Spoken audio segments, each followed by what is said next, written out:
اعوذ باللہ من الشیطان الرجیم بسم اللہ الرحمن الرحیم الصلاۃ والسلام علی محمد وعلی آلہ وصحبہ وسلم۔ آج ہم انشاءاللہ سورہ الروم کی آیت نمبر 41 سے 60 یعنی 41 سے 60 جو کہ رکوع نمبر 5 اور 6 ہے اس کا مطالعہ کریں گے۔ آپ کو یاد ہوگا کہ اس سے جو پچھلی نشست میں اس میں ہم نے سورہ الروم کے تیسرے اور چوتھے رکوع کا مطالعہ کیا تھا، اور ان میں جو چیزیں بیان ہوئی تھیں کچھ اس میں اسی طریقے سے ہیں کہ اللہ تعالیٰ کی ایسی نشانیوں اس میں بیان کی گئی تھیں جو تفکر کرنے والوں، علم رکھنے والوں، غور سے سن کر اسے محفوظ رکھنے والوں اور عقل کو استعمال کرنے والوں کو بآسانی نظر آ جاتے ہیں، اور وہ اپنے خالق اور مالک حقیقی کو پہچان لیتے ہیں۔ اور اس کی کچھ مثالیں خاک سے آدمی کی تخلیق، اور اسی سے اس کے جوڑے کا بنایا جانا، پھر اسی سے اس کی نسل کی بڑھوتری، نوح بنی آدم میں زبانوں اور رنگوں کا ایک حسین سے امتزاج، زمین کے مردہ ہو جانے کے بعد آسمان سے بارش نازل فرما کے اس کو زندہ کیا جانا وغیرہ۔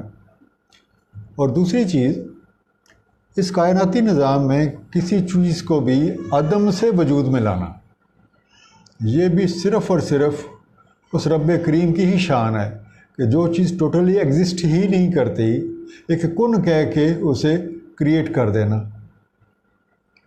اور پھر کریٹ کر کے اسے چھوڑ ہی نہیں دینا، بلکہ کریٹ کرنے کے بعد اسے زندگی کے سارے وسائل مہیا کرنا، اور پھر اس کو ایک ٹرن اوور دینا، اسے موت دے دینا، اسے زندگی دینا۔ تو اس طریقے سے جو مکمل اختیارات ہیں اس عدم سے وجود میں لانے کے سارے اختیارات، زندگی کی تمام ضروریات کو مہیا کرنے کے اختیارات، اور حیات و ممات کے مکمل اختیارات، یہ بھی رب کریم کے پاس ہیں۔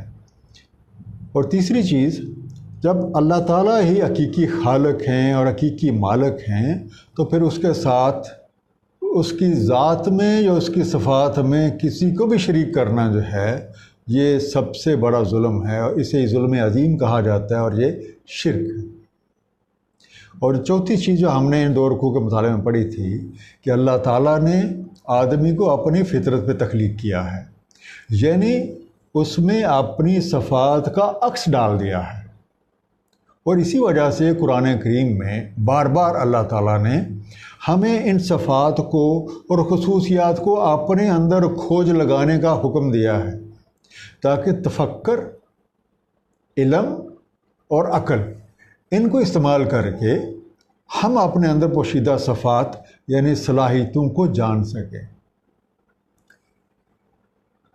اور یہ جو صلاحیتیں ہیں بیسیکلی یہ اللہ تعالیٰ کی صفات ہیں جو ہمارے اندر صلاحیتیں بن کے ان کا مظاہرہ ہو رہا ہے، اور اگر ہم اللہ کی دی ہوئی صلاحیتوں کے ساتھ پورے خلوص نیت کے ساتھ ان پہ تفکر کریں گے تو انشاءاللہ ہم اپنے رب کریم کی نشانیوں کو پہچاننے لگ جائیں گے، اور تو پہلے پہچاننے لگ جائیں گے، اور پھر مزید اس پہ محنت کریں گے تو انشاءاللہ جاننے لگ جائیں گے، اور یہی مقصود زندگی ہے۔ تو آج ہم انشاءاللہ سورہ الروم، جیسے میں نے پہلے کہا کہ آیت نمبر 41 سے 60 یعنی رکوع نمبر 5 اور 6 کا مطالعہ کریں گے، اور اس دعا کے ساتھ کہ اللہ تعالیٰ ہمیں اپنے حبیب کے صدقے قرآن کریم کا صحیح فہم عطا فرمائیں۔ تو آئیے آغاز کرتے ہیں آج کے سبق کا، جس کی جو سب سے پہلی آیت نمبر 41، ظاہر الفساد فی البر والبحر، ظاہر ہو پڑا ہے فساد بر و بحر میں۔ بر کہتے ہیں خشکی کو، اور بحر کہتے ہیں تری کو۔ ظاہر ہو پڑا ہے، پھیل گیا ہے کہ ہر طرف فساد، اور فساد کیا ہے؟ بگاڑ، بدچلنی، بدتینتی، اسے اب کرپشن، فول ڈیلنگ، ویشیسنس، یہ سارے نام آپ دے سکتے ہیں، لیکن ہر طرف فساد پھیل گیا ہے۔ اب اس کی وجہ کیا بتائی جا رہی ہے؟ بما کسبت ایدی الناس سے، بما کسبت بوجہ اس کے، کسبت وہ والے کسب، وہ والے کام، وہ والی کمائی اے دن نا سے جو لوگوں نے اپنے ہاتھوں کیے ہیں۔ لیکن زی کا ہم، اب چونکہ انہوں نے ایسے کام کیے ہیں تو پھر اس کا کوئی انجام بھی ہوگا۔ ظاہر الفساد فی البر والبحر بما کسبت ایدی الناس، کہ لوگوں کا جو کسب تھا جو انہوں نے کیا اس کی وجہ سے بر و بحر میں ہر طرف ایک فساد پھیل گیا ہے۔ اب اس کا رزلٹ کیا آئے گا؟ لِیُذِیقَہُم بَعْضَ الَّذِی عَمِلُوا، کہ ان کو مزہ چکھایا جائے ان کے بعض اعمال کا۔ لَعَلَّهُمْ يَرْجِعُونَ، اور یہ پھر آگے مقصد بھی بتایا جا رہا ہے، لَعَلَّهُمْ يَرْجِعُونَ، تاکہ وہ اپنے خالق اور مالک حقیقی کی طرف لوٹ آئیں، اس کی طرف رجوع کریں۔ قُلْ سِیرُوا فِی الْأَرْضِ، آپ کہیں کہ سیر کرو زمین میں، گھومو پھرو ذرا، فانظروا، اور غور سے دیکھو۔ سیرو فی الارض، زمین میں گھومو پھرو، فانظروا، تو پھر ذرا غور سے دیکھو، ریئلائز کرو، کیف کان عاقبۃ الذین من قبل، تو کیسی ہوئی تھی عاقبت، یا کیسا ہوا انجام جو تمہارے سے پہلے تھے اور ایسی حرکتیں کرتے رہے تھے۔ کان اکثر مشرکین، اور ان میں سے تو اکثر مشرک تھے۔ اب ان دونوں آیتوں پہ تھوڑا سا مزید غور کریں۔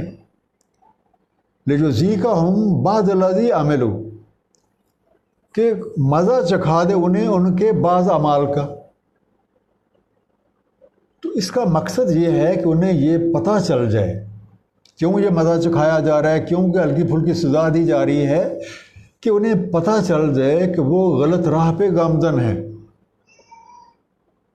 اور ایک نصیحت پکڑیں اور اپنے رب کریم کی طرف متوجہ ہو جائے۔ اللہ تعالیٰ اپنی مخلوق پہ بہت مہربان ہے، اور یہ ان کی سنت رہی ہے کہ سخت سزا دینے سے پہلے ایک چھوٹی موٹی سزائیں، چھوٹے موٹے عذاب جو ہیں وہ بھیج کے لوگوں کو متنبع کرتے ہیں اور سنبھلنے کا موقع دیتے ہیں۔ جیسا کہ سورہ السجدہ کی آیت نمبر 21 ہے، اور اس کا ترجمہ کچھ اس طریقے سے ہے، اور ہم ضرور چکھائیں گے انہیں عذاب ادنا، ہم ضرور چکھائیں گے مزہ انہیں عذاب ادنا کا، علاوہ عذاب اکبر کے، تاکہ وہ رجوع کریں۔ تو مقصد کیا ہے ان چھوٹی موٹی سزاؤں کا؟ کہ لوگوں کا دھیان جو ہے وہ اللہ کریم کی طرف جائے، اور وہ برائیوں کو چھوڑ دیں اور چھوڑ کے اچھائیاں جو ہے وہ اختیار کر لیں۔ کیونکہ اگر لوگ سنبھل جائیں گے اور نیک اعمال کرنے لائے جائیں گے تو ان سے عذاب ٹال دیا جاتا ہے۔ اور اس کی ایک مثال ہمیں سورہ یونس کی آیت نمبر 98 میں نظر آتی ہے۔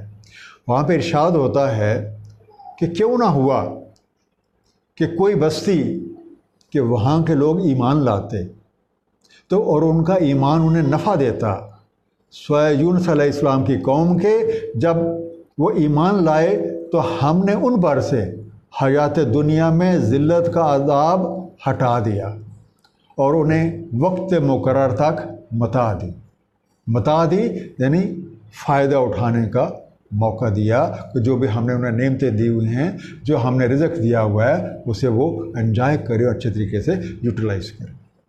دوسری چیز جو ہے جو بیان ہوئی، سیرو فی الارض، کہ زمین میں گھومو پھرو۔ یہ اس سے پچھلے لیسن میں بھی ہم نے کافی اس پہ تسلی سے ڈسکشن کی تھی۔ تو ایک بنیادی مقصد جو ہے وہ ایک تقابلی جائزہ ہے، کہ ظاہر ہے اگر آپ کنٹراسٹ دیکھیں گے آپ کو پوری معلومات مل سکتی ہیں کہ کون سی قوم کب یہاں پہ بستی تھی، اور انہوں نے کون سی ایسی حرکتیں کیں کہ ان کو تباہ و برباد کر دیا گیا، ان کا اخلاق کیسا تھا، ان کا کردار کیسا تھا، ان کے اعمال کیسے تھے، ان کے رسم و رواج کیسے تھے، اور پھر اس چیز کا اپنے ساتھ مقابلہ کریں کہ کیا ہمارے اپنے عقائد، کیا ہمارے نظریات اسی طرح کے تو نہیں ہیں۔ ڈفرینس کا پھر پتہ چلے گا نا، اور اگر یہ میچ کر رہے ہیں تو پھر ایک فکر کا مقام ہے کیونکہ اگر ہمارے اعمال، عقائد، رسم و رواج انہی کی طرح کے ہوں گے تو ہمارا انجام بھی انہی کی طرح کا ہوگا۔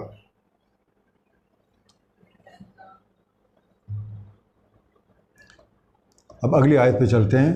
فَآقِمْ وَجْهَكَ لِلدِّينِ الْقَيِّمِ، فَآقِمْ تو قائم ہو جاؤ، جو قائم رکھو، وَجْهَكَ اپنا رخ، اپنا چہرہ، اپنا رخ، لِلدِّينِ الْقَيِّمِ دین قیم کی طرف۔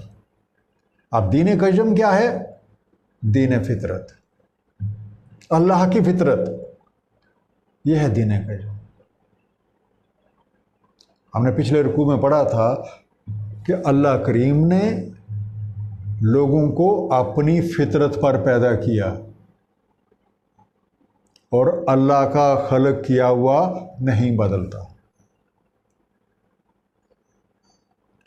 اور اس چیز کو، فطرت کو کہا گیا تھا دین قیم۔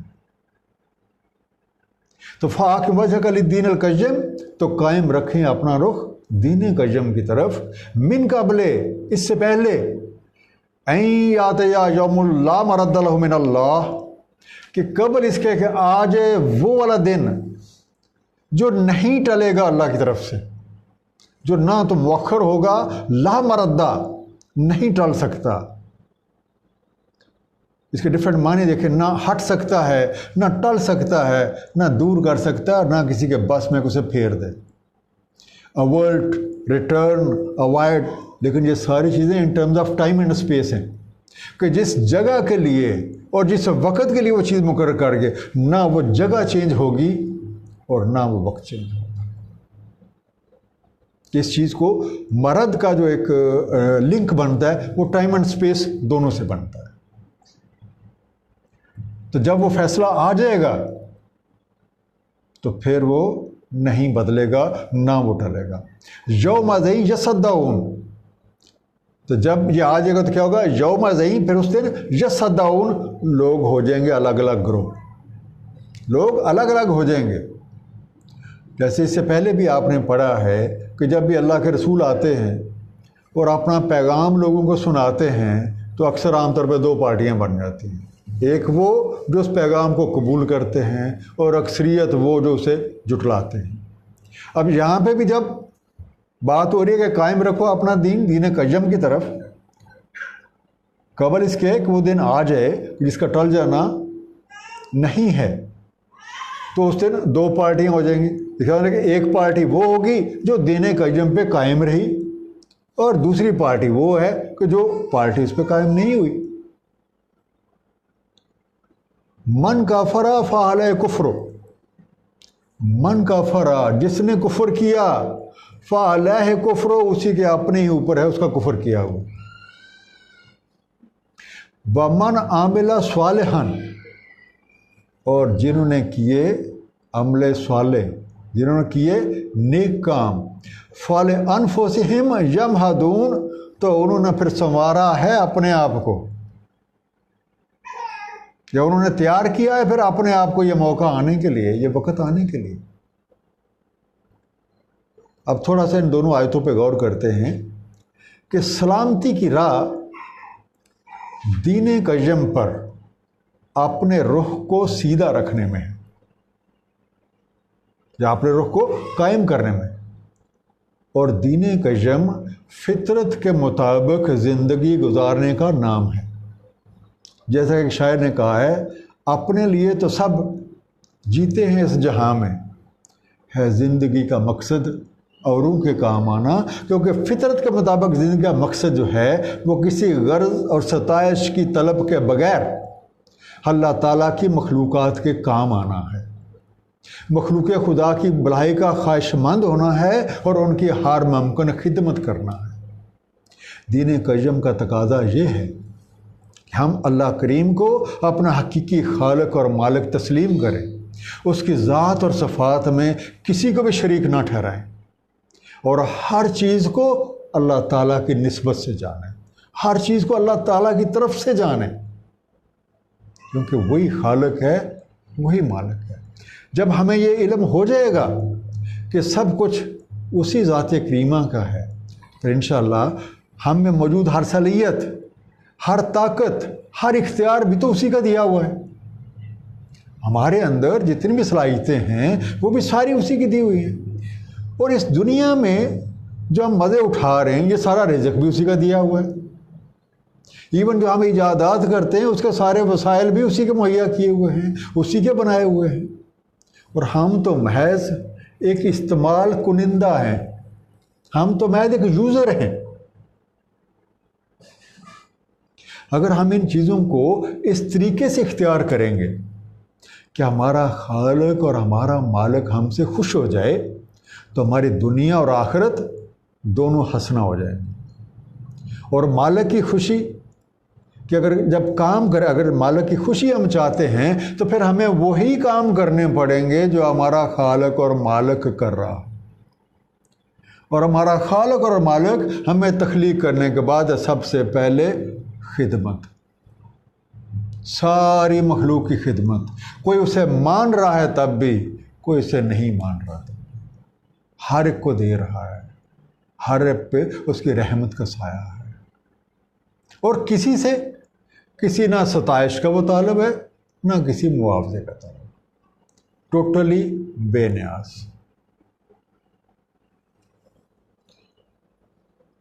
اب چلتے اگلی آیت پہ. اب جب پیچھے آپ نے دیکھا کہ وہ 2 گروہ ہو گئے تھے، جب وہ دن آئے گا تو 2 گروہ ہو جائیں گے. ایک جنہوں نے کفر کیا تو ان کا کفر ان پہ، تو جنہوں نے اچھے کام کیے تو انہوں نے اپنا ہی بھلا کیا ہے. اب وہ دن یا وہ وقت، اس کا ایک مقصد کیا ہے؟ لِيَجْزِيَ الَّذِينَ آمَنُوا وَعَمِلُوا الصَّالِحَاتِ مِنْ فَضْلِهِ. لِيَجْزِيَ الَّذِينَ آمَنُوا، تاکہ جزا دے اللہ تعالیٰ ان لوگوں کو جو ایمان لائے. وَعَمِلُوا الصَّالِحَاتِ، تو صرف کا ایمان ہی نہیں لائے، وَعَمِلُوا الصَّالِحَاتِ، انہوں نے صالح اعمال کیے، یعنی اس ایمان کا عملی طور پہ ثبوت دیا، پریکٹیکل کر کے دکھایا، اس پہ عمل کیا. وَعَمِلُوا الصَّالِحَاتِ مِنْ فَضْلِ، اپنے فضل، تاکہ اللہ تعالیٰ جزا دے اپنے فضل سے ان لوگوں کو جو ایمان لائے اور انہوں نے عمل صالح کیے. اِنَّهُ لَا يُحِبُّ الْكَافِرِينَ، بے شک وہ حب نہیں رکھتا کافروں کی. اللہ تعالیٰ پسند نہیں فرماتے کفر کرنے والوں کو. وَمِنْ آیاتِهِ، اور یہ اسی کی نشانیوں میں سے ہے، اَن يُرْسِلَ الرِّيَاحَ مُبَشِّرَاتٍ، کہ وہ بھیجتا ہے ہوائیں بشارت دینے والی. مبشرات عام طور پہ ہم اسے خوشخبری کے میننگ میں لیتے ہیں، ٹائڈنگز. اور کیا اس کا مقصد کیا ہے یہ ہوائیں بھیجنے کا جو خوشخبریاں دے رہی ہیں؟ وَلُيُذِيقَكُم مِّن رَحْمَتِهِ، تاکہ چکھائے انہیں مزہ اپنی رحمت کا. وَلِتَجْرِيَ الْفُلْكُ بِأَمْرِهِ، اور جاری ہوں چلیں کشتیاں اس کے امر سے، چلے کاروبار و حیات اس کے امر سے. وَلِتَبْتَغُوا مِنْ فَضْلِهِ، اور تلاش کرو تم اس کا فضل. یہ جو تبتغوا ہے اس کا مطلب تلاش کرنا بھی ہے، اس کا مطلب کمانا بھی ہے، اس کا مطلب کسی چیز کی طلب میں نکل جانا بھی ہے، کہ جس چیز کی طلب ہوگی تو اس کی آپ تگ و دو کریں گے، اس کے لیے آپ کوشش کریں گے. تو جب آپ کی طلب اللہ کا فضل ہوگا تو پھر انشاءاللہ آپ کو اللہ کا فضل ملے گا، کیونکہ اس کے لیے کوشش شرط ہے. وَلَعَلَّكُمْ تَشْكُرُونَ، تاکہ تم ہو جو شکر گزار. شکر گزاری کیا ہے؟ کہ صرف زبانی کلامی شکر گزاری کافی نہیں ہے، کہ زبانی بھی شکر کریں اور اس کا عملی طور پہ ثبوت دیں. اور عملی ثبوت یہ ہے کہ اللہ کی دی ہوئی نعمتوں کو، اللہ کی دی ہوئی چیزوں کو اللہ تعالیٰ کے حکم کے مطابق خوشی خوشی آپ استعمال کریں. یہ ہے شکر. اب میں چاہوں گا فضل کا لفظ جو ہے نا یہ تھوڑا سا ایکسپلین کروں. ہمارے کافی اس کے بارے میں نا غلط فہمیاں پائی جاتی ہیں. فضل کا جو اپنا میننگ ہے وہ ہے ترجیح دینا، دوسروں سے بڑھ کے کسی کو دینا، دوسرے کی محنت سے بھی تھوڑا سا اسے زیادہ دینا. To prefer, cause to excel اور to grant favour. To grant favour to someone in preference to اندر.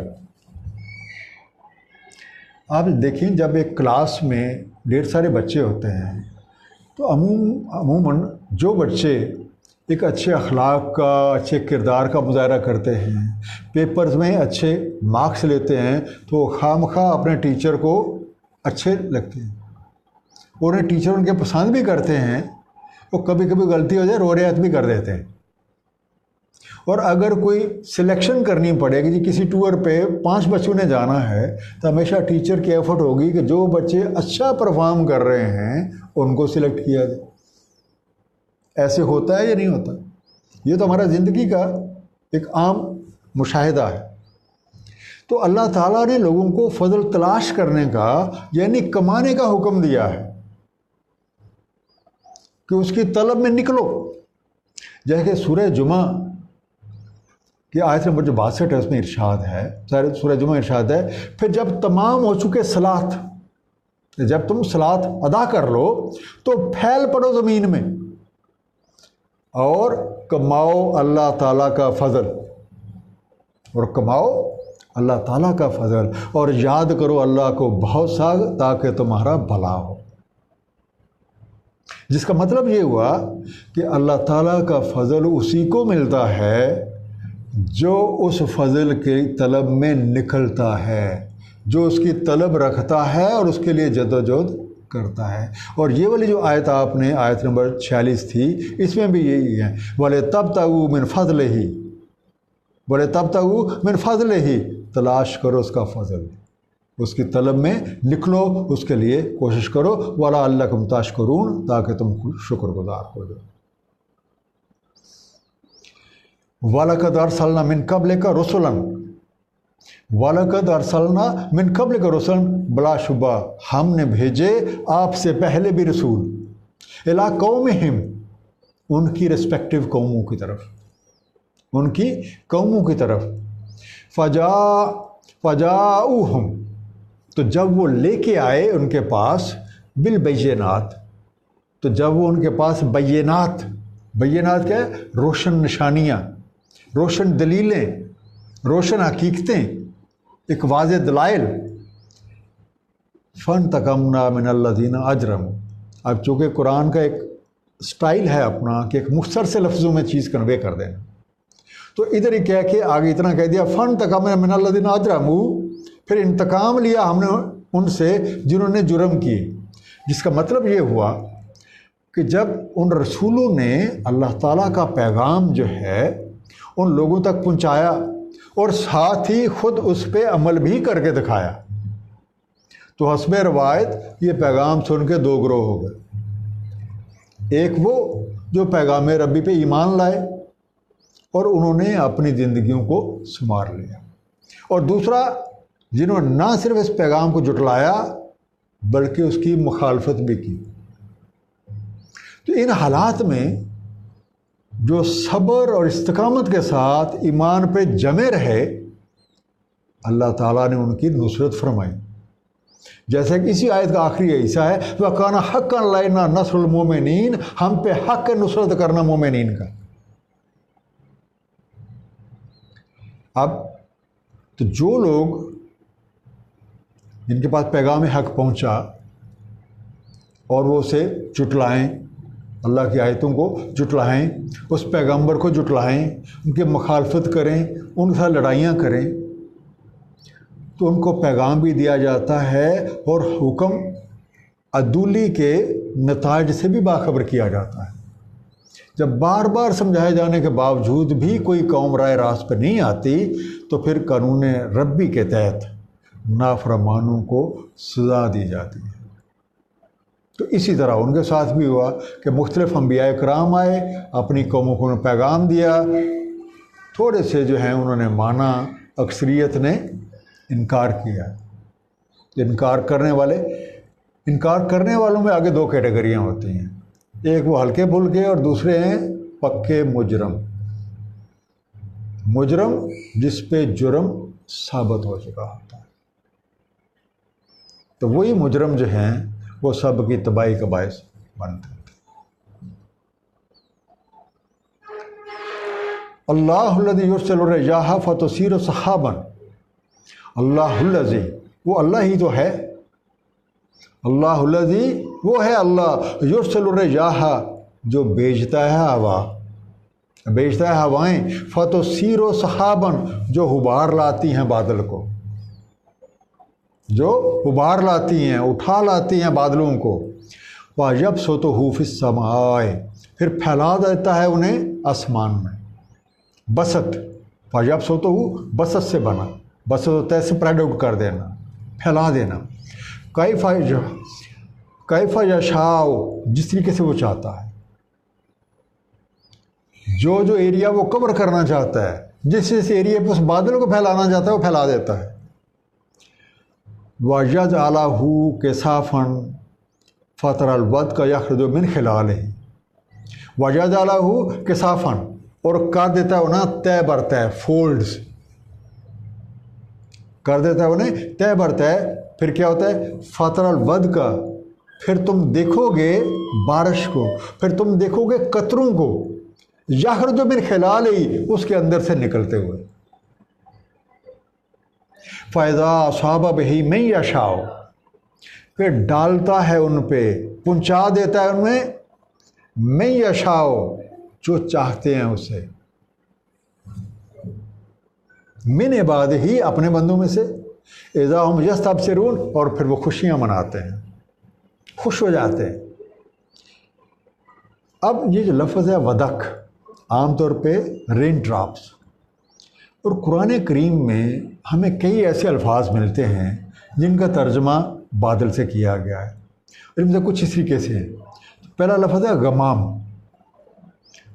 غمام کے ایک لٹرل میننگ ہوتے ہیں گہرے اور سیاہ بادل، گہرے اور سیاہ بادل جو عام طور پہ پانی لے کے آتے ہیں، جن میں پانی بھرا ہوتا ہے اور بہت زیادہ چانس ہوتا ہے کہ بارش ہوگی۔ جیسے سورہ البقرہ کی آیت نمبر 57 میں آپ کو لفظ جو غمام کا ملے گا، اور غمام سے مجھے یاد آتا ہے کہ مسجد نبوی صلی اللہ علیہ وسلم کے پاس ہی ایک مسجد غمامہ بھی ہے، اور روایت یہی ہے کہ جب کبھی مدینہ میں بارش نہیں ہوتی تھی تو سرکار مدینہ اپنے صحابہ کے ساتھ اس جگہ جا کے کھڑے ہو کے جب بارش کی دعا کرتے تھے تو اللہ تعالیٰ وہ دعا قبول کر کے بارش ہوتا ہے۔ تو پھر اس کی یاد میں مسجد غمامہ تعمیر کی گئی، اور آج بھی جو لوگ وہاں پہ جاتے ہیں اکثر اس کی زیارت کرتے ہیں۔ تو دوسرا لفظ جو ہے وہ سحاب ہے، جیسے اس آیت نمبر 48 میں اس کا ذکر ہے صحابن، صحاب۔ صحاب بیسیکلی بادل کا ایک حصہ، بادل کی ایک ٹکڑی ہوتی ہے، بادل کی ایک ٹکڑی۔ پھر ایک لفظ ہوتا ہے عارض۔ عارض کا جو لٹرل میننگ ہے وہ دور افق میں جو پھیلے ہوئے بادل ہوتے ہیں انہیں عارض کہا جاتا ہے، اور اس کا تذکرہ آپ کو سورہ الاقاف کی آیت نمبر 24 میں ملے گا۔ پھر ایک لفظ آتا ہے مزن۔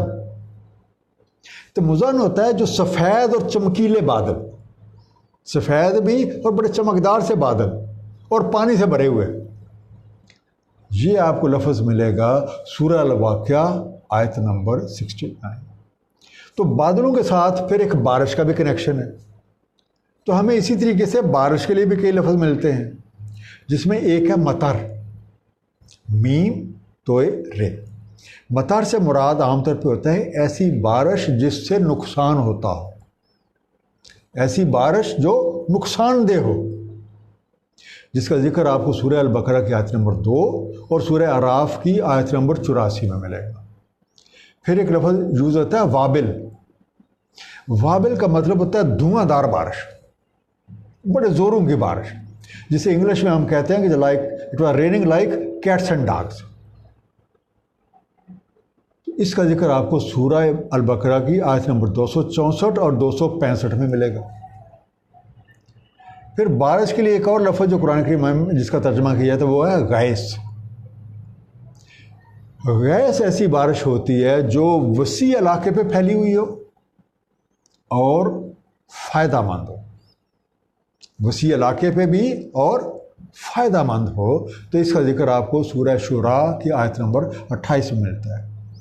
پھر لفظ ودق، جیسے اس آیت 48 میں ملا ہے، ودق اصل میں ہوتا ہے کہ بارش کے قطروں کا بادلوں کی تہوں میں سے وہ جو فولڈ بنے ہوئے ہیں ان میں سے نمودار ہونا، ان کے اندر سے نکلنا. تو اس سے مراد ہلکی بارش بھی ہو سکتی ہے اور اس سے مراد زوردار بارش بھی ہو سکتی ہے. تو یہ ہر طرح کی بارش کے لیے بھی بولا جا سکتا ہے. اب ایک اور چیز پہ غور کریں کہ کائناتی نظام میں ہر تھوڑی دیر بعد ایک خیال جو ہے نا وہ ابھرتا ہے. ایک خیال جو ہے وہ تحریک پذیر ہوتا ہے اور اس خیال کے ساتھ ہی اسے عملی جامہ پہنانے کی جزیات بھی منسلک ہوتی ہیں جنہیں آپ منصوبے کی تفصیلات بھی کہہ سکتے ہیں. اب یہ ساری چیزیں جو بندہ اس خیال پہ غور و فکر کرتا ہے یہ اس پہ کھلتی ہیں, اس پہ واضح ہوتی ہیں, اور جو اس پہ غور و فکر نہیں کرتے وہ خیال آیا ہے تو خیال گزر گیا. اس کا مطلب یہ ہوا کہ یہ چیزیں, یہ ڈیٹیلز اس پہ منکشف ہوں گی جو اس کو ڈھونڈ رہا ہے, جو اس کی تلاش میں ہے اور اس کو پانے کے لیے کوشش کر رہا ہے. ورنہ جسے دلچسپی نہیں اس کے لیے باقی خیالوں کی طرح یہ بھی خیال ہے جو آئے گا اور گزر جائے گا. تو جو اس خیال کی تلاش میں ہے, جو اس آئیڈیا کی تلاش میں ہے, جب اسے وہ ملے گی تو وہ بھی بڑا خوش ہوتا ہے. اس کا کبھی آپ سائنٹسٹوں کے ساتھ اگر آپ کا انٹریکشن ہو تو ان سے پوچھیں جو ایک چیز کے اوپر لگے ہوتے ہیں غور کرنے, بعض دفعہ کئی مہینے لگ جاتے ہیں اور پتہ چلا جی رات کے جی فلاں بجے کو جی مجھے ایک دم خیال آیا. میں الحمدللہ میرا بہت سارا حصہ تقریباً 20 سال سائنسدانوں کے ساتھ ہی گزرے ہیں, دن رات کا ساتھ ان سے رہا ہے کہ جی رات کو تو کمال ہو گیا, میں رات کو ایک دم بیٹھا ہوا تھا, مجھے ایک دم خیال آیا اور ساری چیز مجھے واضح ہو گئی. جس پہ اتنے مہینے لگے تھے, اتنی اسٹڈیز کی تھیں, اتنے لوگوں سے بھی پوچھا تھا, لیکن وہ راز نہیں کھل رہا تھا, وہ حقیقت واضح نہیں ہو رہی تھی, تو ساری ڈیٹیل واضح. تو جب آپ امیجن کریں جو بندہ اس کا کوشش کر رہا ہے, جب اس پہ یہ ڈیٹیلز کھلیں گی تو وہ بھی بڑا خوش ہوں گے. جیسے بارش کے انتظار میں آپ بیٹھے ہوئے ہیں اور اللہ کی رحمت سے بارش آ جائے تو آپ کتنے خوش ہوتے ہیں. یہ بالکل اسی طریقے سے ہے. وَإِنْ كَانُوا مِنْ قَبْلِ أَنْ يُنَزَّلَ عَلَيْهِمْ مِنْ قَبْلِ لَمُبْلِسِينَ. وَإِنْ كَانُوا اگرچہ من قبل اس سے پہلے, اس بارش ہونے سے پہلے, یہ خیال آنے سے پہلے, این جو نزل علیہم کہ جو اترے ان پہ, قبل اس کا اترے ان سے, من قبل لان مول, وہ تو نا امید ہو چکے تھے کہ مانگ کے دعا ماں بارش پہ تو آپ کا کوئی زور نہیں ہے نا کہ آپ پکڑ کے لے آئیں کہیں سے, آپ دعائیں کر سکتے ہیں. خیال پہ بھی آپ کا کوئی زور نہیں کہ مجھے ضرور خیال آئے. وہ تو ایک سسٹم کے تحت ون آفٹر ادر آ رہے ہیں اور جو کیچ کرنے بیٹھے ہوتے ہیں انہیں کیچ کر لیتے ہیں.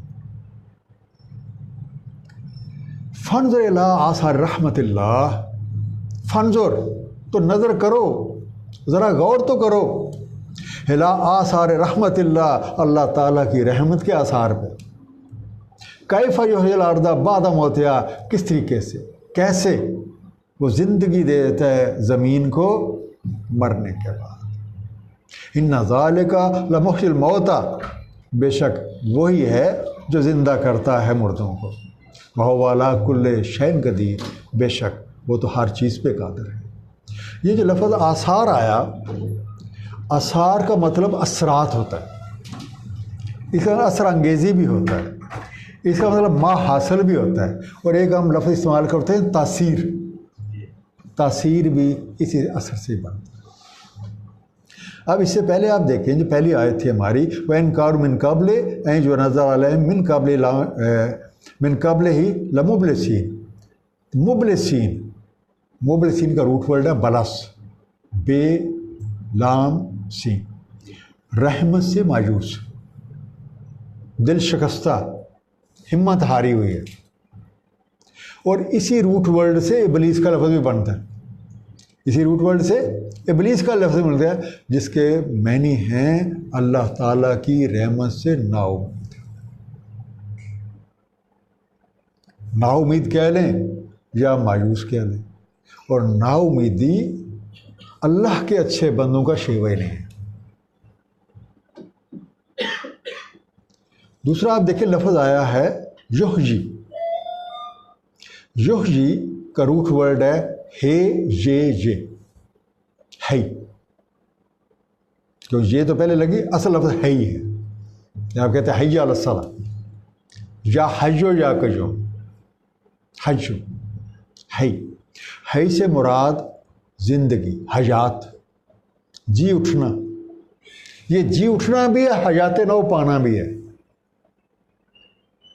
بعض اوقات کئی علوم و فنون یا جو صلاحیتیں ہیں وہ ہماری عدم توجہی کی وجہ سے پس منظر میں چلی جاتی ہیں، اور جب وہ پس منظر میں چلی گئیں تو ہم ان کی افادیت سے محروم ہو جاتے ہیں، اور ان علوم یا ان فنون یا ان صلاحیتوں کو اثر نو زندہ کرنا ان کا احیاء کہلاتا ہے۔ یہ اردو میں ہم لفظ احیاء کا استعمال کرتے ہیں، تو احیاء حیات نو۔ بالکل اسی طریقے سے جو ذہن انسانی کی جو سرزمین ہے، یہ ناموافق حالات کی وجہ سے، واقعات کی وجہ سے، لا علمی کی وجہ سے، یا لا علمی بھی ہو سکتی ہے، یہ بھی بنجر ہو کے حقیقت آشنائی کی صلاحیت سے محروم ہو جاتی ہے، اور اس کا حقیقت آشنا بن جانا بھی اس کا حیا ہی کہلاتا ہے۔ بالکل اسی طریقے سے جس طریقے سے ایک مردہ زمین زندہ ہو جاتی ہے، اسی طریقے سے ایک جو مردہ ذہن تھا، آپ کی ایک جو صلاحیت جو مردہ ہو جاتی تھی، وہ بھی حیا پا جاتی ہے۔ دونوں کے لیے قانون ایک ہی ہے۔ وَلَنْ أَرْسَلْنَا رِيحًا، اب وہ جو مایوس پارٹی ہے، اگر ذکر سنیں، وَلَنْ أَرْسَلْنَا رِيحًا، اگر ہم ان پہ بھیجیں کوئی ایسی ہوا، فَرَأَوْهُ مُصْفَرًا لَظَلُّوا، کہ وہ دیکھیں اپنی کھیتی کو زرد پڑتا ہوا، وہ دیکھیں اپنی کھیتی کو زرد پڑتا ہوا۔ صفرا کا لفظ استعمال ہے، صفرا پیلے رنگ کو کہا جاتا ہے۔ لَظَلُّوا، تو پھر بھی کرتے رہیں گے، من بعد یکفرون، کفر ہی کرتے رہیں گے۔ فَإِنَّكَ لَا تُسْمِعُ الْمَوْتَىٰ، آپ نہیں سنا سکتے مردوں کو۔ فَإِنَّكَ، تو پھر آپ لا تسمع الموتیٰ، مردوں کو نہیں سنا سکتے، ولا تسمع الصم الدعاء، اور نہ آپ سنا سکتے ہیں بہروں کو اپنی پکار۔ اذا ولوا مدبرین، جب وہ پیٹھ پھیر کے جا رہے ہوں۔ وما انت بہاد العمی عن ضلالتہم، اور نہ آپ ہدایت دے سکتے ہیں اندھوں کو ان کی گمراہی پہ۔ ان تسمعوا الا من یؤمن بآیاتنا، ان تسمعوا، آپ تو انہیں سنا سکتے ہیں، الا من یؤمن، جو کہ ایمان رکھتے ہیں، بآیاتنا، ہماری نشانیوں پہ، ہماری آیتوں پہ، فہم مسلمون، اور پھر اسے تسلیم کرتے ہیں، انہیں تسلیم کرتے ہیں، انہیں حق مانتے ہیں۔ اب دیکھیں یہ لفظ استعمال ہوا زلل، یہ لفظ آیا تھا زلو، وَلَنْ أَرْسَلْنَا رِيحًا فَرَأَوْهُ مُصْفَرًا لَظَلُّوا، زلو جو ہے اس کا روٹ ورڈ ہے زوئے لام، جس کا مطلب بنتا ہے کہ they will continue، they would continue whatever they are doing۔ اور پھر ایک لفظ جو ہے وہ ہم زواد کے ساتھ بھی، زاد لام کے ساتھ بھی زلال بنتا ہے، زل، جس سے ہم بناتے ہیں زوالی۔ اب ان میں ایک فرق ہے، یہ جو زا لام ہے، جیسا لزلو میں استعمال ہوا، کسی ایک حالت پہ رہنا یا کسی حالت پہ ہو جانا یا ہوئے رہنا، ریمینڈ یا کنٹینیو، کوئی بھی آپ کہہ سکتے ہیں۔ اور اسی روٹ ورڈ سے زلل زا لام لام لام، 3 لام، ایک زا اور 3 لام. تو پہلے لام پہ شاد جب آتی ہے جس کا مطلب ہوتا ہے سایہ، شیڈ. شیڈ بھی کہہ سکتے ہیں، شیڈو بھی کہہ سکتے ہیں. اب آتے ہیں دوسرے لفظ پہ جو بولنے میں ایک ہی جیسا لگتا ہے. زاد لام لام زل، اس کا مطلب ہوتا ہے راہ گم کر دینا، راستہ گم کر دینا، بھٹک جانا، چوک جانا، ناکام ہو جانا، بہک جانا، سلپ ہو جانا. Lose the right way, lose the right way, strayed, wander, erred, failed, disappeared, یہ سارے میننگ. اسی لیے پھر بنتا ہے زوالین، جو راہ سے بٹکے ہوئے ہیں، راہ پہ نہیں ہیں، راہ سے دائیں بائیں نکلے ہوئے. اب دوبارہ اسی پہلی آیت کو ایکسپلین کرنے کی کوشش کرتا ہوں. وَلَنْ أَرْسَلْنَا رِيحًا فَرَأَوْهُ مُصْفَرًّا لَظَلُّوا مِنْ بَعْدِهِ يَكْفُرُونَ. مومن کا بھروسہ اللہ تعالیٰ پر ہوتا ہے، جبکہ کافر کی نظر وسائل پہ ہوتی ہے. اور جب وہ حالات اور واقعات کو جب یہ اپنی مرضی کے خلاف پائے گا تو اس کی جو محدود سی عقل ہے وہ ان حالات کے جو پس پردہ حکمتیں ہیں اس کا ادراک نہیں کر سکتا، اس کا ادراک نہیں کر سکتا، اور اس کا کفر اسے راہ حق سے مزید دور لے جاتا ہے.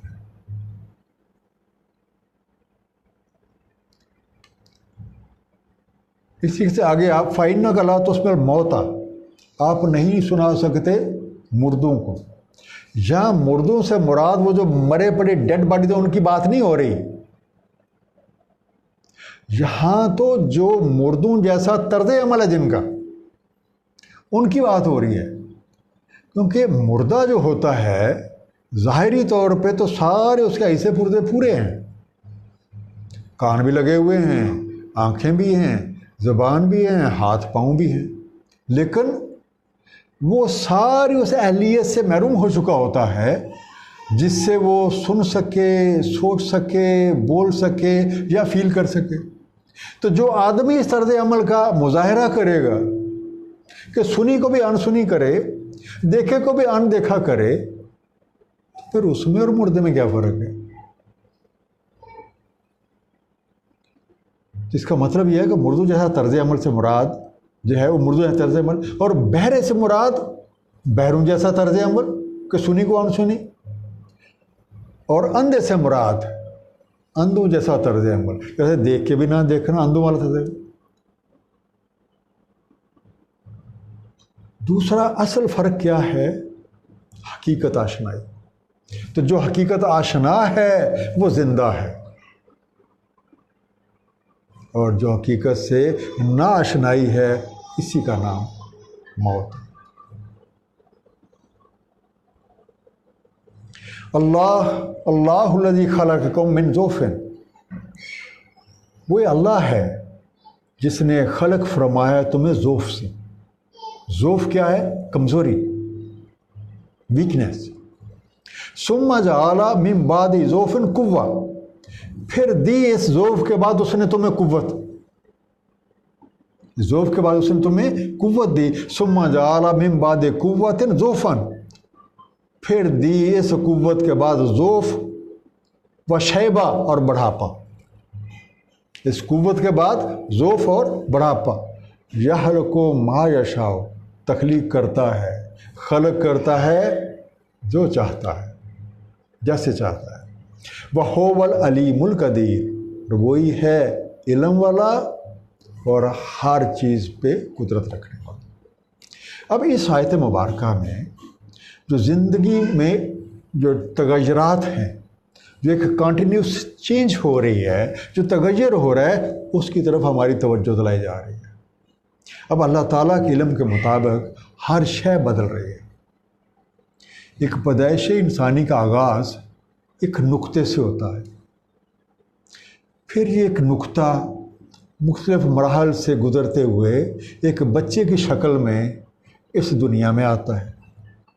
اور اس وقت اتنا کمزور ہوتا ہے کہ اپنی مرضی سے نہ اٹھ سکتا ہے نہ بیٹھ سکتا ہے. اب نظام ربی کے تحت آہستہ آہستہ بھاگنے دوڑنے بولنے لگ جاتی. کچھ اور مزید مراحل طے ہوتے ہیں تو ایک کڑیل جوان بنا ہوتا ہے، طاقتور ہوتا ہے.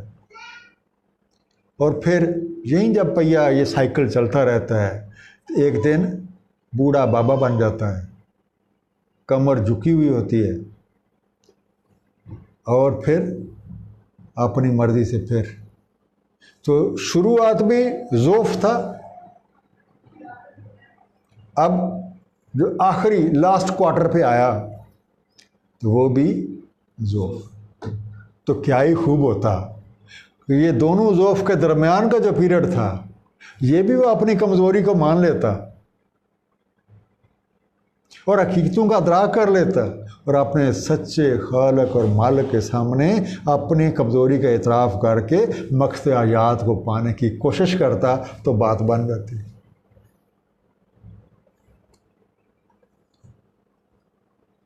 وَيَوْمَ تَقُومُ السَّاعَةُ، وَيَوْمَ تَقُومُ السَّاعَةُ، جس دن قائم ہوگی وہ ساتھ. اور ساتھ کیا ہے؟ وہ گھڑی، وہ مومنٹ. جب وہ آئے گا وہ مومنٹ، یقسم المجرمون، قسمیں کھائیں گے مجرم. اور مجرم کیا ہیں؟ جن پہ آلریڈی مقدمہ ثابت ہے. عادی مجرم جیسے، لیکن مجرم ہم اسے کہتے ہیں کہ جس پہ ساری شرائط آلریڈی پوری ہو چکی ہیں. اور وہ کیا کہیں گے؟ ما لبثوا غیر ساعۃ، کہ ہم تو نہیں رہے تھے مگر ایک ساتھ. ہمیں کوئی لمبا چوڑا عرصہ نہیں ملا.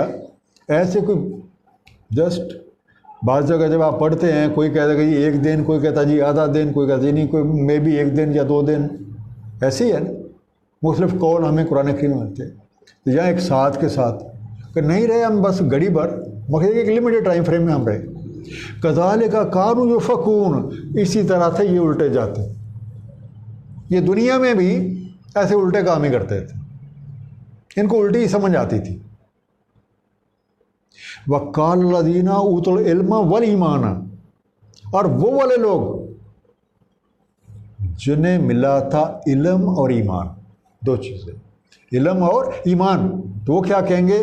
لَقَدْ لَبِثْتُمْ فِي كِتَابِ اللَّهِ إِلَىٰ يَوْمِ الْبَعْثِ، بلا شبہ تم رہے ہو اللہ کی کتاب کے مطابق یوم البعث تک.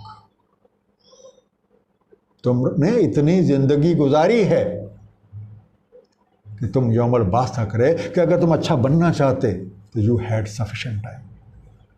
فہذا یوم البعث، تو یہ اب ہے، یہ ہے یوم البعث، یہ ہے وہ حقیقت جس کا تم انکار کرتے ہو. وَلَٰكِنَّكُمْ كُنتُمْ لَا تَعْلَمُونَ، لیکن تم رہے اس سے لا علم، تم رہے اس سے لا علم. اب لابسو کا جو لفظ آیا تھا لبس، لام با سا، دے اسٹیٹ اور دے ریمینڈ، ٹھہرے رہنا کسی جگہ. دوسرا لفظ آیا تھا الباس، باس با این سا، مبوس ہونا، اٹھا کھڑے کیے جانا جیسے. لیکن اس کا ایک اور معنی بھی ہوتا ہے sent somewhere, appointed somewhere, raised, restriction کا ورڈ بھی ایک یوز ہوتا ہے، اپ ریزنگ کا بھی ورڈ یوز ہوتا ہے. اسی کے لفظ آیا تھا یوفکون، یہ انڈر لائن بھی کیا ہوا ہے. تو یوفکون کا روٹ ورڈ ہے افق. آپ کو یاد ہوگا سورہ نور میں ہم نے اس لفظ پہ کافی غور کیا تھا. الف فے کیا، اس کا مطلب ہوتا ہے حقیقت کے بالکل برخلاف، حقیقت کے بالکل الٹ. اب افق جو ہے حقیقت کے الٹ، تو اسے جب یوفکون بنا کہ جو بالکل الٹے کام کرتے ہیں، جو بالکل حقیقت کے الٹ جاتے ہیں. اب آپ یہاں پہ دیکھیں قال الذین اوتوا العلم والایمان، کہیں گے وہ لوگ جنہیں دیا گیا علم اور ایمان. اب علم اور ایمان کیا ہے؟ پہچاننا اور جاننا، پہچاننا اور جاننا. آپ دیکھیں دنیا میں ہی آپ دیکھ لیں، میں مسجد کی ایگزامپل دیتا ہوں. آپ ایون محلے کی مسجد کی بات کر لیں. مسجد میں بہت سارے لوگ آتے ہیں، تو جب آپ جاتے رہتے ہیں تو اکثر کو آپ فیس سے پہچانتے ہیں. کچھ عرصے بعد ناموں سے بھی پہچان ہو جاتی ہے کہ جی یہ فلاں صاحب ہیں، یہ فلاں صاحب ہیں، یہ فلاں ہے. ہو سکتا ہے ان کے گھروں کا بھی پتہ ہو، اس کا گھر جو ہے اس گلی میں ہے، اس کا گھر اس گلی میں ہے. جانتے آپ کتنوں کو ہیں؟ میں بھی 2 یا 3. جاننے کے لیے ضروری ہوتا ہے کہ ان کے ساتھ واسطہ پڑے، ان کے ساتھ کوئی تعلق بنے، ان کے ساتھ ٹائم گزاریں، ان کے ساتھ کوئی شیئرنگ ہو، کوئی خوشی غم میں آپ شامل ہوں. ایسے ہی ہے نا. تو جب تعلق بنتا ہے پھر آپ جاننے لگتے ہیں. تو پہچان کا عمل پہلے ہوتا ہے، جاننے کا بعد میں ہوتا ہے. اسے کہا جاتا ہے آئیڈینٹیفیکیشن، اور پھر ہوتی ہے ریکگنیشن. ریکگنیشن بعد کی سٹیج ہے. جب تعلق کی ابتدا تو پہچان سے ہوئی، جو آپ کا تعلق اور واسطہ بڑھا تو آپ جاننے لگ گئے. کیونکہ علم اور ایمان سے ملتی ہے وہ نظر، علم اور ایمان سے آپ کو ملتی ہے وہ نظر کہ آپ حقیقتوں کو پہچاننے لگے. اور علم اور ایمان والوں کو کہا جاتا ہے صاحب نظر. اور پھر جو صاحبان نظر ہیں، آپ دیکھیں اللہ تعالیٰ انہیں کیا مقام دیتے ہیں کہ وہ تو ایسے ایک گواہ کے طور پہ، وہ ایک شاہد کے طور پہ ایک گواہی دے رہے ہیں. ورنہ دربار خدا بندی میں کس کو یہ اجازت ہے، کس کی مجال ہے کہ وہ خود بولے؟ اللہ یہ کہ اس کو کوئی نہیں بول سکتا، اللہ یہ کہ اس کو اجازت دی جائے. کہ یہ اللہ کی اجازت کے ساتھ ان لوگوں کو یہ جواب دے رہے ہیں، کیونکہ انہوں نے اپنے علم کے اوپر عمل کر کے، علم کے اوپر عمل سے حقیقت کو ماننے کا ثبوت دیا تھا.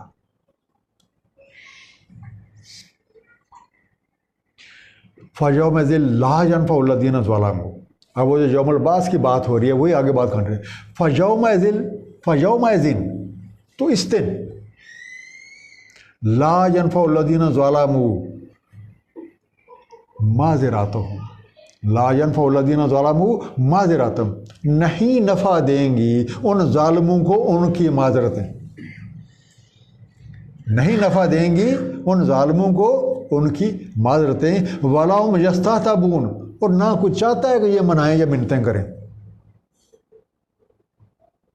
معذرت کیا ہوتی ہے؟ معذرت کا روٹ ورڈ ہے عذر. این زال رے، عذر کرنا، معافی مانگنا، excuses. I beg pardon, to be free from guilt. وہ فری فرام گلٹ ہونا چاہتے ہیں. پھر دوسرا لفظ آیا یستعتبون. یستعتبون عتب این تے بے. اس کا مطلب ہوتا ہے کہ کسی سے معافی شافی مانگ کے اسے راضی کر لینا، کسی سے معافی مانگ کے اسے راضی کر لینا، اسے منا لینا، کسی روٹھے ہوئے کو منا لینا، کسی کا دل خوش کرنا، جو جس کا دل پہلے آپ سے خفا تھا اس کو خوش کرنا. اب بات یہ ہے، اب جب یہ کہا جا رہا ہے تو معذرت صرف زبانی کلامی ہوتی ہے.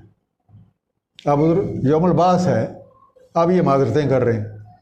معذرت ہوتی ہے زبانی کلامی. جب تک اس کے ساتھ عمل کا ثبوت نہیں ہوگا تو وہ پھر صرف ایک بات ہی رہے گی، وہ صرف ایک دعویٰ ہی رہے گا. معذرت تو تب فائدہ دیتی ہے کہ جو آپ نے کہا تھا یا جو آپ نے وعدہ کیا تھا آپ عملی طور پہ وہ کر کے دکھائیں کہ واقعی آپ نے معذرت کی. تو یہاں کون سا ٹائم ہے؟ اب یہاں کون سا ٹائم ہے بھائی؟ اب اگلی آیت جو اس پہ چلتے ہیں، وَلَقَدْ ضَرَبْنَا لِلنَّاسِ فِي هَذَا الْقُرْآنِ مِنْ كُلِّ مَثَلٍ. اور بے شک ہم نے بارہا، وَلَقَدْ ضَرَبْنَا، بے شک ہم نے بارہا، ضرب کا مطلب بار بار، دہرانا، ریپیٹ کرنا. وَلَقَدْ ضَرَبْنَا لِلنَّاسِ فِي هَذَا الْقُرْآنِ، بلا شبہ ہم نے بارہا پیش کیے ہیں لوگوں کے لیے اس قرآن میں من کل مثل، ہر طرح کی مثال، جتنی مثالیں بھی آپ کے انسانی کردار کے ساتھ آپ سوچ سکتے ہیں، ہر طرح کی مثالیں، کبھی کسی قوم کا نام لے کے، کبھی کسی قوم کا نام لے کے، کبھی کسی قوم کا نام، ہر طرح کی مثالیں قرآن کریم میں اللہ تعالیٰ نے بیان فرما دی ہیں۔ وَلَئِنْ جِئْتَهُمْ بِآیَةٍ،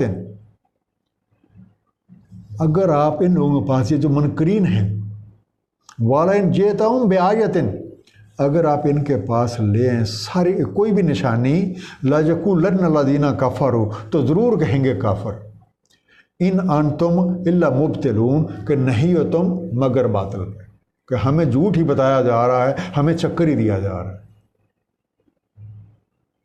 اب قرآن کریم بذات خود ایک ایسی بے مثال کتاب ہے جس کا آج تک کوئی اس جیسی کتاب پیش نہیں کر سکا اور نہ کر سکے گا۔ اسی طریقے سے اللہ کریم کی بنائی ہوئی ہر چیز جو ہے وہ بھی بے مثال ہے، اور اس کی مثل بھی کوئی نہیں بنا سکتا۔ اگر ہم اپنے جسم پہ تھوڑا سا غور کریں، ٹھیک ہے، ایگزامپل آف فنگر ٹپس، ہر بندے کے فنگر ٹپس ڈفرینٹ، حالانکہ بنیادی فارمولہ ایک ہیومن کریشن کا سیم ہے۔ اس وقت جتنے لوگ ایگزسٹ کر رہے ہیں سب کے فنگر پرنٹ ڈفرینٹ، جس سے یہ بھی حقیقت پتہ چلتی ہے کہ جو آلریڈی فوت ہو چکے ہیں ان کے بھی ڈفرینٹ تھے، اور جو آگے آئیں گے ان کے بھی ڈفرینٹ۔ کیا آج کے بھی اتنے ترقی یافتہ دور میں، جب سائنس اور ٹیکنالوجی اتنی ترقی کر چکی ہے، کوئی کہتا ہے جی ہم چاند پہ گئے تھے، کوئی مریخ پہ جا رہا ہے، کوئی میں سورج پہ مشن بھیج رہا ہوں، کیا آج بھی ایسی کوئی چیز ایجاد ہو سکتی ہے کہ اتنی لارج پروڈکشن ہو اور پھر بھی ہر ایک چیز کا ایک انڈیویجول سگنیچر ہو؟ آواز کی مثال لے لیں، ہر ایک کی آواز مختلف ہے، ہر ایک کی شکل مختلف ہے، ہر ایک کی آنکھیں مختلف ہیں۔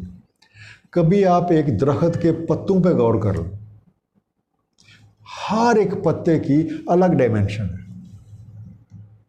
ہر ایک پتے کا الگ سائز ہے۔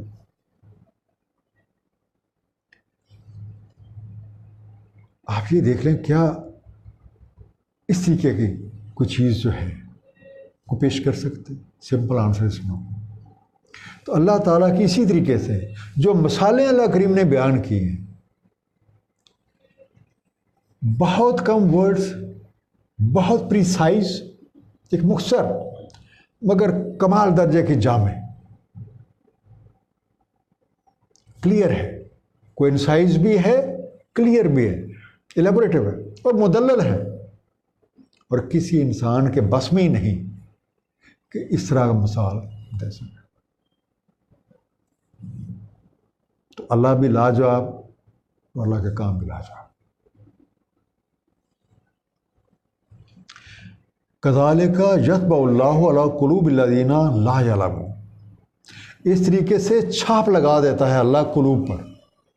کذالک، اس طرح، یطبع اللہ، تباہ کر دیتا ہے، چھاپ لگا دیتا ہے اللہ تعالیٰ علی قلوب الذین، ان کے دلوں پہ، لا یعلمون، جو علم نہیں رکھتے، جو حقیقت آشنا نہیں ہوتے۔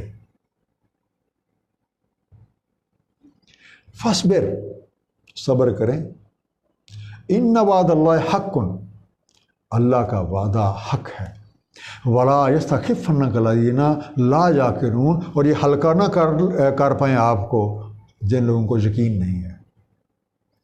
اب لفظ آیا تھا یتبع، تباہ، تا با این، تباہ کرنا۔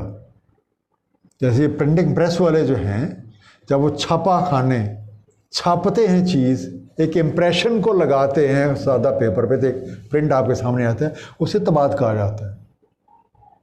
جیسے ٹھپا لانا، جب آپ سٹیمپ اٹھاتے ہیں، اسے انک وغیرہ لگا کسی پیپر پہ لگاتے ہیں، تو وہ بھی ایک امپریشن بن جاتا ہے، ٹھپا لگانا۔ اب اس پہ تھوڑا سا ہمیں دو لفظ ہیں جو قرآن کریم میں استعمال ہوئے ہیں، ایک تباہ کا، اور ایک ختم کا، اور اکثر ان کا معنی مہر کا کیا جاتا ہے۔ تباہ دفتری یا جو عدالتی کام ہوتے ہیں، کوئی نہ کوئی فیصلے ہوتے ہیں، کوئی نہ کوئی حکم ہوتا ہے، لیکن جو مجاز افسر ہے اس کی وہاں پہ مور لگی ہوتی ہے۔ مور یہ ظاہر کرتی ہے کہ ہاں جی یہ اصل چیز ہے، اس حکم کی منظوری ہو چکی ہے۔ اسی طریقے سے میں کہ ایک تو یہ تباہ ہے، ڈبے ہیں، دفتر، سٹور، اساس سسٹم کے دروازے، ان پہ بھی آپ ایک سیل لگاتے ہوتے ہیں، اور سیل پہ خاص طرح کا ایک نشان بنا ہوتا ہے کہ آپ وہ ایک پٹی بنی ہوتی ہے، پھر ایک لاہ ہوتی ہے، پھر آپ گرم کر کے اسے لگاتے ہیں اس پہ، تو وہ بھی ایک نشان سا بن جاتا ہے تاکہ یہ پتہ چل جائے کہ یہ لگائی کس نے ہے۔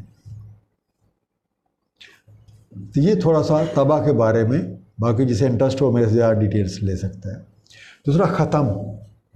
ختم بیسیکلی ہوتا ہے کسی کام کا آخری مرحلہ، کسی کام کا لاسٹ سٹیپ، یا کسی سلسلے کی آخری کڑی، یا جو ایک مقرر کردہ رقبہ یا جو حد ہوتا ہے اس کی آخری حد، جس سے ایک علاقے کی وسعت یا گنجائش، اسی سے وہ جو باؤنڈری ہم کہتے ہیں، انگلش میں باؤنڈری بھی کہتے ہیں، وہ بھی ختم ہے۔ جس طرح ملکی سرحدیں ہوتی ہیں ان کو بھی ختم کا لفظ آئے گا۔ اب اس سے جب آپ ان میننگ کو ذہن میں رکھیں گے تو آپ کے اوپر خاتم النبیین جو ٹرمنالوجی نبی اکرم صلی اللہ علیہ وسلم کے بارے میں قرآن کریم نے یوز کی، اس کے میننگ بھی واضح ہوتے ہیں کہ آپ انبیاء کرام کے سلسلے کی آخری کڑی ہیں، کہ سرکار مدینہ صلی اللہ علیہ وسلم انبیاء کرام کے سلسلے کی آخری کڑی۔ تو ختم یہ ظاہر کرتا ہے کہ کام مکمل ہو گیا۔ یہ بالکل مور لگانے کا وہ والا سٹیپ، کیونکہ مور کسی بھی تھوڑا ذہن میں لگائیے، کچھ لوگ ہیں جن کی دکانیں سیل ہو جاتی ہیں، ہوتی ہیں نا، لیکن اس سے پہلے کوئی نہ کوئی عدالتی آرڈر نکلتے ہیں نا، عدالت سے ہوں، کسی کنسرن دفتر سے ہوں، کسی بینک سے ہوں، کوئی کورٹ وغیرہ کے آرڈرز نکلتے ہیں۔ ان آرڈرز کو امپلیمنٹ کرنے کے لیے امپلیمنٹر آتے ہیں، تو وہاں پہ آ کے سیل لگاتے ہیں، خواہ وہ کپڑے کی ہو، لوہے کی ہو، میٹروں پہ بھی آپ دیکھتے ہیں سیل لگی ہوتی ہے تاکہ آپ ٹیمپر نہ کریں۔ آئی ایم شیور آپ لوگ نہیں کرتے، تو لگاتے ہیں، پھر اللہ کے ساتھ جوڑ کے اوپر سٹیپ، وہ جو لاسٹ سٹیپ ہے۔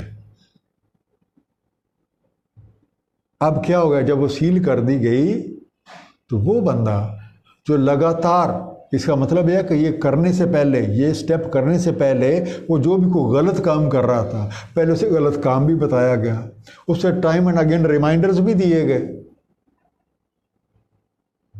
سارے سٹیپس کرنے کے بعد آخری چارے کے طور پہ اس کی دکان کو سیل کر دیا گیا۔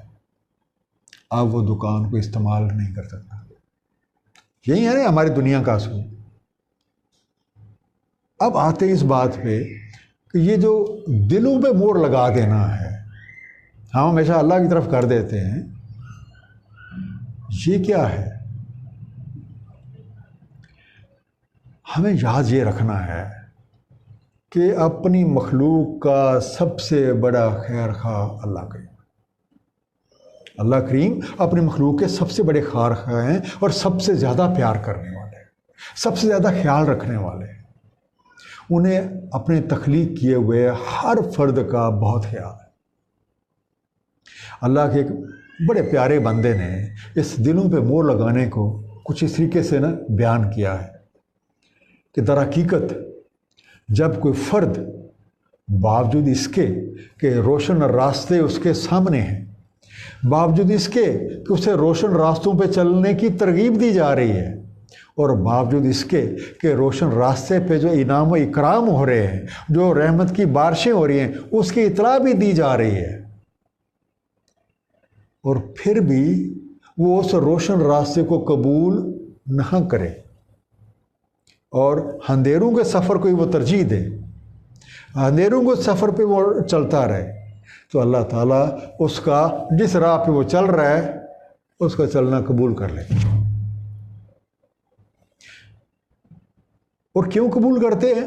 کہ جب شیطان کی طرح کوئی نافرمانی اور بغاوت پہ آمادہ ہے تو اس پہ اصل میں ان روشن راہوں کے راستے بند ہو جاتے ہیں، سیل لگ گئی، اب روشنی نظر ہی نہیں آئے۔ اب دنیا کی جو ہم مثال دے رہے تھے، اس بندے نے جو بینک کا نا دہندہ تھا اپنی حرکتوں سے وہ مور لگوائی ہے۔ اگر وہ سارے کام ٹھیک کرتا رہتا کسی نے آ کے دکان کو سیل نہیں کرنا تھا۔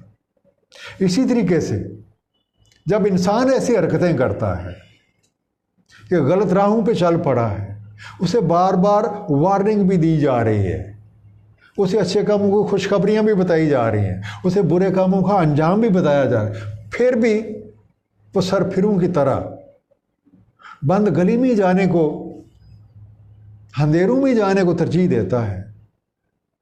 ایک دن آتا ہے کہ ٹھیک ہے بھائی جتھے جانا ہے جا، تو اس پہ روشنی کے دروازے بند ہو گئے۔ اب کوئی اس کا ضمیر اسے ملامت نہیں کرے گا، اب اس کا ضمیر ملامت کرنا بند کر دے گا۔ یہ ہے وہ مور، یہ مور بندہ خود لگواتا ہے، کیونکہ آدمی نے آج خود وہ راستہ اختیار کیا جس پہ چل کے آدمی عقل سلیم سے بے بہرا ہو جاتا ہے، سماج سے محروم ہو جاتا ہے، بینائی پس پردہ چلی جاتی ہے۔ جیسے آپ پیچھے پڑھ کے آ رہے ہیں کہ مردوں کو نہ سنایا جا سکتا ہے اور نہ بہروں کو، حالانکہ بہرے جو ہیں بہرے اشارے سمجھ دے، لیکن جب بہرے نے پشت آپ کی طرف کر لی تو پھر یہی ذکر آیا تھا کہ آپ ان بہروں کو بھی نہیں بتا سکتے جنہوں نے پشت پھیر لی ہے، تو بہرا ویسے اشارے دیکھ لے، جب اس نے پشت پھیری تو وہ تو اشارہ بھی نہیں دیکھ پائے۔ تو چونکہ انتخاب کا جو ایک چوائس ہے یہ اللہ کریم نے ہر بندے کو دیا ہوا ہے، تو جب بندے نے ایک راہ چن لی تو اللہ تعالیٰ سے کوئی منع نہیں کرتے، لیکن یہ موڑ کے انڈیکیٹ کر رہی ہے کہ اب روشنی کے دروازے اس پہ بند۔ اب لفظ آیا تھا فاصبر ان وعد اللہ حق، فاصبر صبر کرو، تو پھر صبر کرو۔ صبر کا اپنا میننگ ہوتا ہے برداشت کرنا، صبر کا ایک میننگ ہے، مفہوم ہے برداشت کرنا، اور اس کا یہ بھی مفہوم ہے کسی بات پہ ڈٹے رہنا۔ تو اس سے یہ واضح ہوتا ہے کہ سب کچھ چھوڑ چھاڑ کے بیٹھ جانا، سب کچھ چھوڑ چھاڑ کے بیٹھ جانا اور اپنے آپ کو حالات کے سپرد کر دینا، یہ کوئی صبر نہیں ہے، بلکہ اپنی ہر ممکن کوشش کرنا اور جد و جہد کو جاری رکھنا، اور جو بھی یہ اچھا کام کرنے میں کوئی مشکلات آ رہی ہیں ان کو تحمل اور بردباری کے ساتھ برداشت کرنا، یہ ہے صبر۔ اور دوسرا ہمیں یہ بھی پتہ ہے کہ اللہ تعالیٰ رائے حق میں صبر کرنے والوں کے ساتھ ہے، اور قرآن کریم میں کئی دفعہ ہے واللہ مع الصابرین، کہ اللہ تعالیٰ تو صبر کرنے والوں کے ساتھ ہے۔ اچھا، یہاں سے ایک اور مطلب بنتا ہے کہ جو صبر نہیں کرتے اللہ تعالیٰ ان کے ساتھ نہیں ہے۔ بھی جو صبر کرتے ہیں اللہ تعالیٰ ان کے ساتھ ہیں، اور جو صبر نہیں کرتے تو وہ اللہ کا ساتھ کھو دیتے ہیں۔ اس کا مطلب یہ ہے کہ جب بھی آپ جلد بازی کرتے ہیں، جب بھی آپ جلد بازی کریں گے تو آپ اللہ سے دور ہو جائیں گے۔ اب یہاں کیا بتایا جا رہا ہے؟ فاصبر، ڈٹے رہو، ان وعد اللہ حق، تمہیں یہ یقین ہونا چاہیے کہ اللہ کا وعدہ حق اور سچ ہے۔ وَلَا يَسْتَخِفَنَّكَ الَّذِينَ لَا يُوقِنُونَ، اور یہ لوگ جو یقین نہیں رکھتے، ان کی باتیں، ان کی حرکتیں آپ کو دل برداشتہ نہ کر دیں کہ تم کام چھوڑ کے بیٹھ جاؤ۔ یہ تھی آخری آیت۔ تو اس کے ساتھ آج ہمارا سورہ الروم جو ہے وہ مکمل ہوئی۔ تو آج کے جو دو رکوع ہیں ان کا مختصر سا خلاصہ جو ہے وہ بیان کر دوں کہ دنیا میں جو فساد اور خرابیوں کی جو بنیادی وجہ ہے وہ لوگوں کے اپنے ہی کیے ہوئے اعمال ہیں۔ اور یہ فساد اس وقت پیدا ہوتا ہے جب انسان کے اعمال فطرت کے خلاف ہوتے ہیں۔ جب انسان کے اعمال فطرت کے خلاف ہوتے ہیں تو ایسے لوگوں کا انجام ہر دور میں المناک ہی رہا ہے۔ اور زمین پہ جو جہاں بجا ایک بکھرے ہوئے پرانی تہذیب اور تمدن کے کھنڈرات ہیں، جو نشانات ہیں، وہ آج بھی اہل نظر کو وہاں بسنے والوں کے عقائد، اعمال، ان کے تمدن، ان کے رسم و رواج، ان کی خبر دیتے ہیں۔ تو ہماری بھلائی جو ہے وہ دین فطرت پہ قائم رہنے ہیں، اللہ تعالیٰ کے بنائے ہوئے قواعد و ضوابط پر، اس کے انعام یافتہ لوگوں کے طریقے کے مطابق اپنی زندگیوں کو ڈھالنے میں، نہ کہ اپنی مرضی۔ جو علم اور ایمان والے، یعنی جو اللہ کی صفات کو جانتے ہیں اور اسے پہچانتے ہیں، انہیں وہ نظر عطا ہو جاتی ہے کہ وہ حالات کے پس پردہ جو حقائق ہیں اور جو حکمتیں ہیں ان سے باخبر ہو جاتے ہیں۔ اللہ تعالیٰ نے کمال مہربانی سے ہمیں سمجھانے کے لیے قرآن کریم میں ہر طرح کی مثالیں بیان کی ہیں، اور ان کی مدد سے، جیسے میں نے اگر کیا کہ اس سے پچھلے نشست میں ہم نے جو نشانیاں پڑھی تھیں کہ بڑا واضح انداز میں بتا دیا کہ بھئی یہ نشانیاں ہیں جن کو آپ تفکر کے ساتھ، یہ والی نشانیاں ہیں جن کو آپ علم کے ساتھ، اور یہ والی نشانیاں ہیں جو مشاہدے کے ساتھ ذکر کیا گیا تھا کہ آپ کیسے جان سکتے ہیں۔ ان نشانیوں کی مدد سے ہم اللہ تعالیٰ کی صفات کو بآسانی پہچان سکتے ہیں اور جان سکتے ہیں، لیکن اس کے لیے ذہن کا مکمل طور پہ غیر جانبدار ہونا، خلوص نیت اور ذوق کے ساتھ کوشش کرنا لازم۔ پہچان کے سفر کا آغاز تفکر سے ہوتا ہے۔ اگر آپ نے حقیقتوں کو پہچاننا ہے تو سفر کا آغاز تفکر سے ہوگا۔ یہ وہ عمل ہے جو انبیاء کرام کی سنت ہے، اور ہمارے نبی پاک صلی اللہ علیہ وسلم کئی سال تک غار حرا میں جا کے اس کائنات کے خالق اور مالک کے بارے میں تفکر کرتے رہے۔ تو اگر ہم بھی حقیقتوں کو جاننا چاہتے ہیں تو ہمیں بھی اپنے سفر کا آغاز تفکر سے کرنا ہوگا۔ اللہ تعالیٰ آپ سب کو عمل کرنے کی توفیق عنایت فرمائے۔ صدق اللہ العظیم۔ صلی اللہ تعالیٰ علی خیر خلقہ سیدنا محمد وعلی آلہ وصحبہ وسلم۔